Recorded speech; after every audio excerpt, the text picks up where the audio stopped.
News 18 Assam north ইষ্টৰ agenda অসমত অসম চৰকাৰৰ মন্ত্ৰী ৰূপেশ গোৱালা ডাঙৰীয়া আহি উপস্থিত হ'ল। গোৱালা ডাঙৰীয়া, কেনেকুৱা অনুভৱ হ'ল আপোনাৰ নিউজ 18 অসম নৰ্থ ইষ্টৰ এই এজেণ্ডা অসম কাৰ্যসূচী? খুব ভাল কাৰ্যসূচী। মই যোৱাবাৰো আপোনালোকৰ যিটো কনক্লেভ হৈছিল তাত অহাৰ মোৰ সৌভাগ্য হৈছিল আৰু এইবাৰ এই অনুষ্ঠানটোত উপস্থিত থাকি খুব ভাল লাগিছে।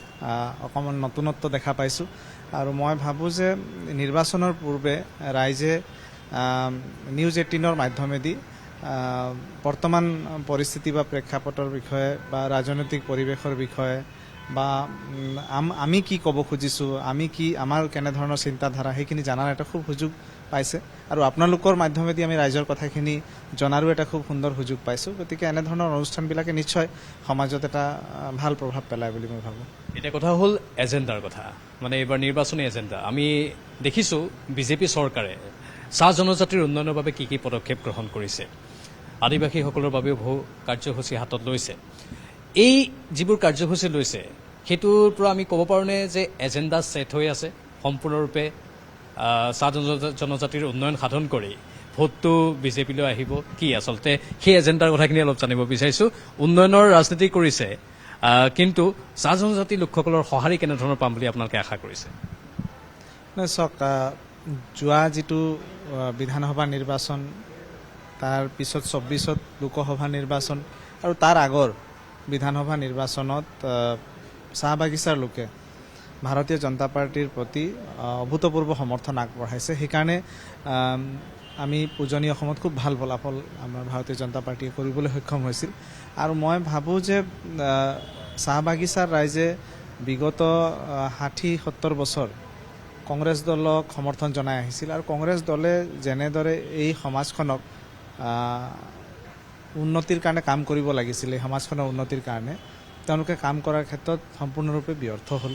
আৰু ব্যৰ্থ হোৱাৰ কাৰণে আজি চাহ বাগিচাৰ ৰাইজ, আদিবাসী চাহ জনগোষ্ঠী সমাজ কংগ্ৰেছ দলক বাদ দি আজি ভাৰতীয় জনতা পাৰ্টীক বিকল্প হিচাপে বাছি লৈ ভাৰতীয় জনতা পাৰ্টীৰ প্ৰতি সম্পূৰ্ণ আস্থা আৰু বিশ্বাসেৰে ভাৰতীয় জনতা পাৰ্টীৰ চৰকাৰ গঠনত অৰিহণা যোগাইছিল। আৰু এই 5টা বছৰত মই নিজকে সৌভাগ্যৱান বুলি ক'ব খুজিছোঁ, কাৰণ এই 5টা বছৰত চাহ বাগিচা অঞ্চলৰ ৰাইজৰ কাৰণে, আদিবাসী চাহ জনগোষ্ঠী সমাজৰ কাৰণে যিমানবিলাক উল্লেখযোগ্য কাম হৈছে ইতিহাসত কেতিয়াও হোৱা নাছিল। আৰু সেইকাৰণে মই নিজকে সৌভাগ্যৱান বুলি ক'ব খুজিছোঁ যে এনেকুৱা এখন চৰকাৰ, এনেকুৱা এগৰাকী নেতা মাননীয় মুখ্যমন্ত্ৰী হিমন্ত বিশ্ব শৰ্মা ডাঙৰীয়া, তেখেতৰ নেতৃত্বত আমি কাম কৰাৰ সুযোগ পাইছোঁ। এই আমাৰ পিছপৰা জনগোষ্ঠীটোৰ উত্তৰণৰ কাৰণে ইমানবিলাক কাম হৈছে। গতিকে মই নাভাবোঁ যে চাহ বাগিচাৰ ৰাইজ এই কথাখিনি পাহৰি যাব বুলি মই নাভাবোঁ।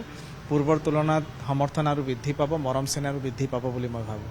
ভাল কথা, আপোনালোকে সেইখিনি কৰিছে, তাৰ বাবে আপোনালোকে সঁহাৰি পাব বুলি আশা কৰিছে। বিদ্যালয় নিৰ্মাণ হৈছে, চিকিৎসালয় নিৰ্মাণ হৈছে, এতিয়া মাটি দিয়াৰ প্ৰথাও আপোনালোকে আৰম্ভ কৰিছে, লগতে শিক্ষাৰ পোহৰ দিবলৈ চেষ্টা কৰিছে। কিন্তু তাৰ মাজতো ক'ৰবাত কিবা এটা কাম এতিয়াও যেন আধৰুৱা, তেনেধৰণৰ অনুভৱ বিভিন্নজনৰ হয় চাহ জনজাতিৰ লোকসকলৰ উত্তৰণৰ ক্ষেত্ৰত। আমি আশা কৰিব পাৰোঁনে এইবাৰ পুনৰ যদি আপোনালোকে চৰকাৰৰ ক্ষমতা পায় তেনেহ'লে সেই সমস্যাবোৰৰ সমাধান হ'ব?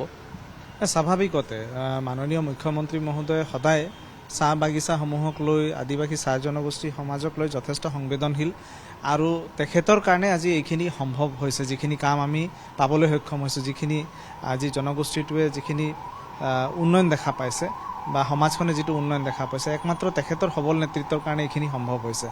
আৰু ৰাইজৰ সমস্যা বা অভাৱ অভিযোগ যথেষ্ট আছে, যথেষ্ট কাম হৈছে আৰু বহু কাম কৰিবলগীয়া আছে।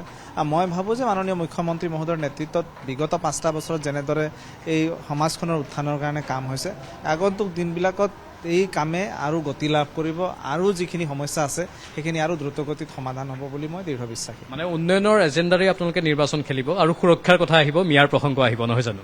স্বাভাৱিকতে আমি অসমখনক ৰক্ষা কৰিব লাগিব, অসমীয়াক ৰক্ষা কৰিব লাগিব আৰু মই ভাবোঁ বেলেগ বিকল্প নাই। আজি কংগ্ৰেছ ক'ত গৈ আছে, কাক লৈ তেওঁলোকে ৰাজনীতি কৰি আছে আমি সকলোৱে গম পাইছোঁ।